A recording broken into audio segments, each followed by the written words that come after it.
അയണും കാൽസ്യവും ഫൈബറും എല്ലാം അടങ്ങിയിരിക്കുന്ന റാഗി കൊണ്ട് നമുക്കിന്ന് ഇഡലി ഉണ്ടാക്കി നോക്കിയാലോ. വളരെ മൃദുവായിട്ടും രുചികരമായിട്ടും എങ്ങനെയാണ് ഉണ്ടാക്കണമെന്ന് നോക്കാം. 2 കപ്പ് റാഗി ഇവിടെ എടുക്കുന്നുണ്ട്. റാഗി ആദ്യം തന്നെ അതിൻ്റെ കല്ലും കരടും എല്ലാം കളഞ്ഞ് നമുക്കൊന്ന് കഴുകിയെടുക്കാം. റാഗിയുടെ പുറമേ ഒരു വെളുത്ത പാട പോലെയുള്ളൊരു തൊലിയുണ്ട്. അതെല്ലാം നന്നായി ഇങ്ങനെ തിരുമ്മി കഴിയുമ്പോൾ പോയി കിട്ടും. 2-3 പ്രാവശ്യം കഴുകിയിട്ട് അതിലേക്ക് പച്ചരി ഇട്ട് കൊടുക്കാം. 1 കപ്പ് പച്ചരിയാണ് ഇട്ട് കൊടുക്കുന്നത്. ഇഡലി അരിയോ അല്ലെങ്കിൽ ഏതെങ്കിലും തരത്തിലുള്ള നല്ല പച്ചരിയോ ഉപയോഗിക്കാം.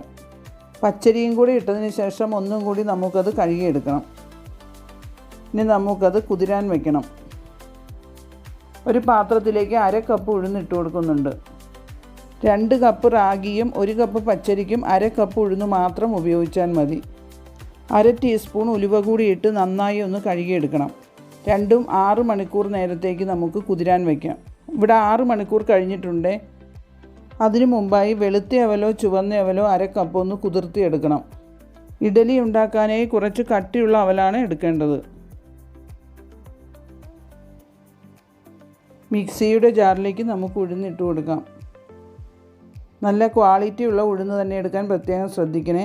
കുതിരാൻ വച്ചിരുന്ന വെള്ളം 1/2 കപ്പ് ഒഴിച്ചു കൊടുക്കാം. വെള്ളം കൂടി പോകാതിരിക്കാനും പ്രത്യേകം ശ്രദ്ധിക്കണം. ഒട്ടും തരിയില്ലാതെ തന്നെ അരച്ചെടുക്കാം. ഇനി നമുക്ക് ആ ജാറിലേക്ക് തന്നെ കുതിരാൻ വച്ചിരുന്ന അരിയും റാഗിയും കൂടെ ഇട്ട് കൊടുക്കാം. ആദ്യം പകുതി ഭാഗം ഇട്ട് കൊടുക്കാം.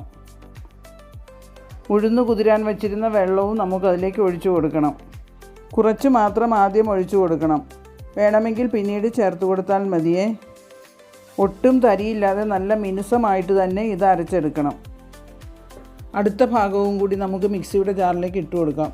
അതിൻ്റെ കൂടെ കുതിർത്ത് വച്ചിരിക്കുന്ന അവലും കൂടി ഇട്ട് കൊടുക്കണേ. ഉഴുന്ന് കുതിരാൻ വച്ചിരുന്ന വെള്ളം ബാക്കി കൂടി ഒഴിച്ചു കൊടുക്കാം. നല്ല മൃദുവായി തന്നെ അരച്ചെടുക്കാൻ പ്രത്യേകം ശ്രദ്ധിക്കണേ. കുറച്ച് കൂടുതൽ സമയം റാഗി അരയ്ക്കാനായിട്ട് എടുക്കുമേ. അത് കാരണം മിക്സി ചൂടാകുമ്പോൾ നിർത്തിയിട്ട് അത് അരച്ചെടുക്കണം. അതിലേക്ക് നമുക്ക് 2-3 ചേരുവകൾ കൂടി ചേർത്ത് കൊടുക്കാം. 4-5 കറിവേപ്പില ചെറുതായി നുറുക്കി ഇട്ട് കൊടുക്കാം. തീരെ ചെറുതായി ചോപ്പ് ചെയ്ത പച്ചമുളകും ഇഞ്ചിയും ഇട്ട് കൊടുക്കുന്നുണ്ട്.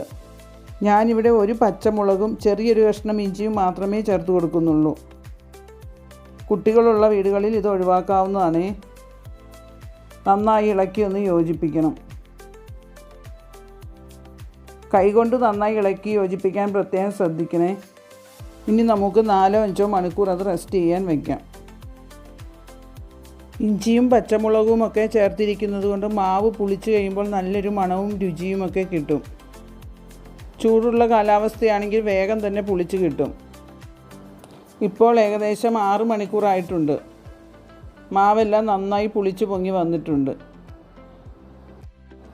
നന്നായി ഒന്ന് ഇളക്കി യോജിപ്പിക്കാം. കൂടുതൽ പുളിച്ച് പോകാതിരിക്കാനായി ഇപ്പോഴാണ് ഉപ്പ് ചേർക്കുന്നത്. ഡയറ്റ് നോക്കുന്നവർക്കും കുട്ടികൾക്കുമൊക്കെ ഒരു ഹെൽത്തി ഫുഡാണിത്.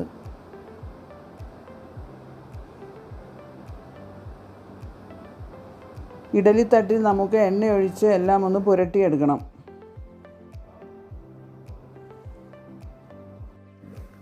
പാത്രത്തിൽ വെള്ളം തിളയ്ക്കാൻ നേരത്തെ തന്നെ വച്ചിട്ടുണ്ട്. എണ്ണ പുരട്ടിയ തട്ട് നമുക്കതിലേക്ക് ഇറക്കി വയ്ക്കാം. തട്ടൊന്ന് ചൂടായിട്ട് മാവ് ഒഴിച്ച് കൊടുക്കുമ്പോൾ ഇഡലി പെട്ടെന്ന് അതിൽ നിന്ന് വിട്ട് കിട്ടുന്നതായിരിക്കും കേട്ടോ. പാത്രത്തിലൊന്നും ഒട്ടിപ്പിടിക്കുകയും ഇല്ല.